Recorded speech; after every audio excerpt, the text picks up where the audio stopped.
Ruslan. A few days ago, it came out that Rush Limbaugh, the conservative talking head personality who kind of exploded talk radio all the way back in the 80s, passed away from lung cancer. Now, I'll be fully transparent. I was no fan of Rush Limbaugh. I didn't really like most of his views in terms of social issues, cultural issues, society. What I was astonished by, what I was blown away by, was the sheer amount of crass, of just nastiness displayed on Twitter by folks who did not like him, by folks who were on the probably I would say the far left, right? Keyboard activist. Just the sheer amount of folks talking reckless, talking, celebrating that this man passed away. I don't care what your politics are. I don't care what you believe about, his specific worldview. I did not agree with most of, if not all of, what he represented, more or less.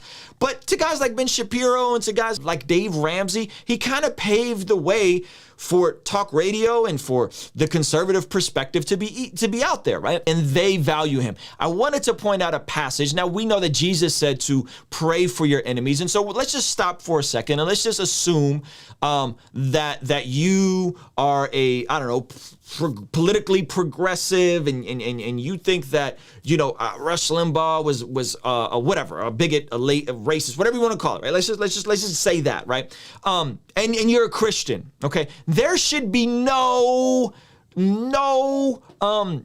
hint of you rejoicing or celebrating over this. Okay, Jesus made it very clear to love your enemies, to pray for your enemies. Let's just say he is your enemy, right? But let's just look at this passage right here. Proverbs 24, verse 17 and 18.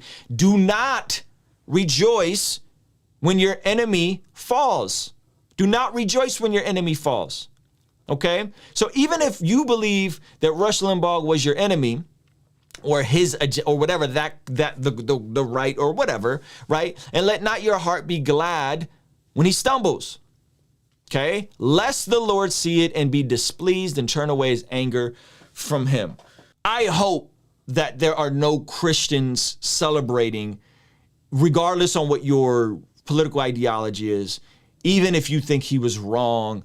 I would hope that there are no Christians celebrating it, and I would hope that we would be gracious. This is still a person.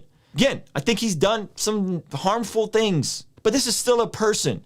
And there are still people out there that are hurt over him passing away, and he got the Medal of Honor and this whole bit, right? And again, guys, if there was, according to Ben Shapiro, if there was no Rush Limbaugh, there would be no Fox News, there would be no talk radio. If there was no talk radio, there would be no Ben Shapiro. And if there was no Ben Shapiro live format, I may not be able to do this with you guys now, right? So it all, if there was no Dave Ramsey, I would not be able to do this. And Dave Ramsey's highly influenced by Rush Limbaugh. Rush Limbaugh is the number one talking head, I think, on talk radio. Dave Ramsey's number two, right? And again, I don't endorse everything Dave Ramsey says or does, but his system, biblical finances, helped me tremendously in my life, right? Even though he's kind of a boomer and he accredited, Dave tweeted that Rush Limbaugh is the Elvis of talk radio, alluding that Elvis created rock and roll. He didn't.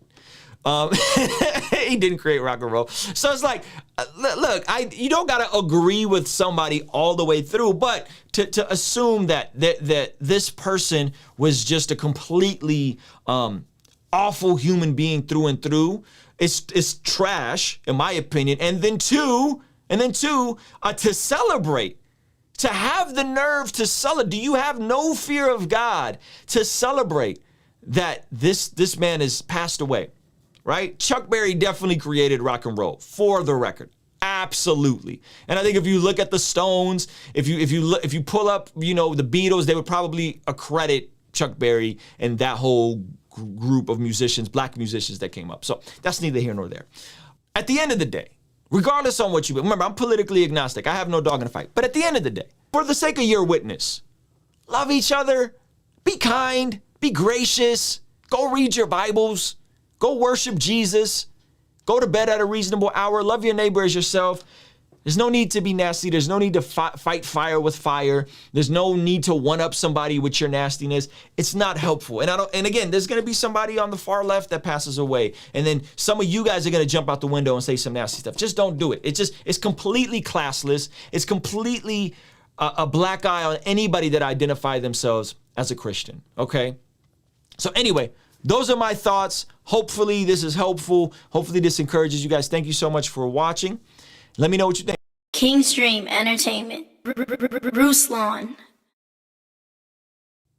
Yeah, definitely got to go to bed at a reasonable hour. Joshua the king came down and bore it all. Yeah, conversations front of the fireplace. All of my mistakes, how do I erase? Wanna operate at a higher pace. Birth pains causing the body to dilate. On a first name basis with the worst pain facing.